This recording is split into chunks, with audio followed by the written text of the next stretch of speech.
The banking sector, first of all, thank you, and congratulations again to the team for putting together a wonderful conference. It's good to be back. Banks do as well as an economy does. So we had problems in the past. It is now several years that those are behind us. The NPE ratio is quite low. All banks, certainly the systemic banks, have excess capital. They have excess liquidity. They're competing with each other quite strongly to finance good investments. The terms are becoming quite competitive, if I can, as an understatement. So we're helping the economy in that sense. But let me also take a step back and a few words on the economy, because, as I said, the banks can do just so much. If the economy isn't there, we won't do well. And I will agree with the previous two speakers on saying that I think the prospects for Greece are very good. And I want to mention a few of the characteristics. I'll try not to repeat the two previous speakers on characteristics which are underappreciated about Greece. Number one, on tariffs. Trade with the US is quite small. It is about 0.5% of GDP.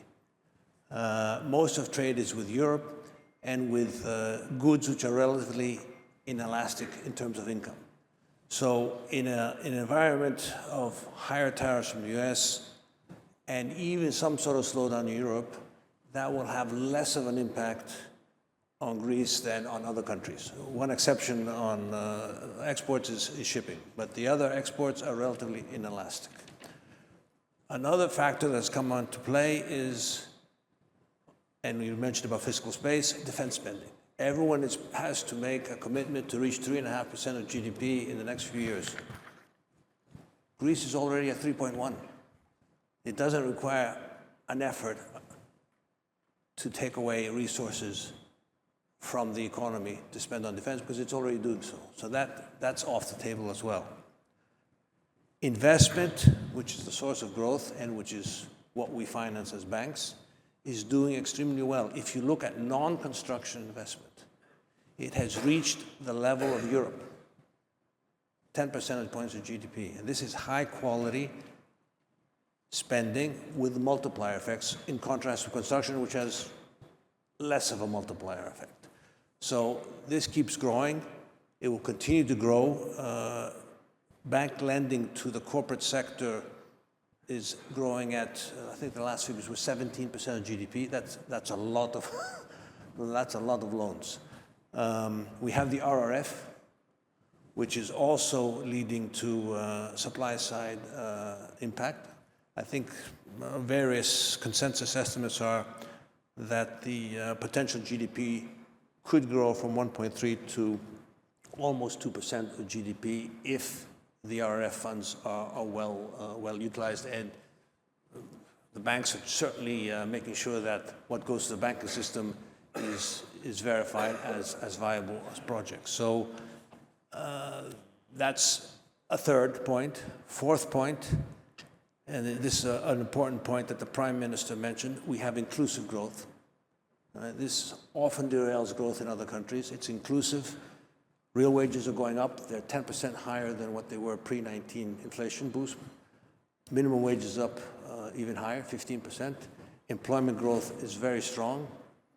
1 million up since the peak of the bottom of the crisis. But so we're seeing households far more confident. They want to borrow from banks, and banks are also willing to lend to them because they're very viable. So that's a very nice additional point. Fiscal, already mentioned, so I won't go into it. Just one point: the digital aspect of it is key. Digital payments are higher than the average level of Europe. Very few people have realized that the jump we've done in digital. It's 28% of GDP versus 25% of the euro. And this is helping on many fronts, including the tax revenue. We're also having a budding tech sector. People are coming and investing, all the big names, Pfizer, Google, Meta, they're building data centers. Data cables are coming from across the Mediterranean. So there's a bit of a hub being created, which hopefully will lead to innovation as well. So these are just a few characteristics which I think are not well known, and I think are comparative advantages of the Greek economy, which in various aspects of those, the banking sector is supporting, and is no longer in any way a constraint on growth. It is actually quite a multiplier on growth.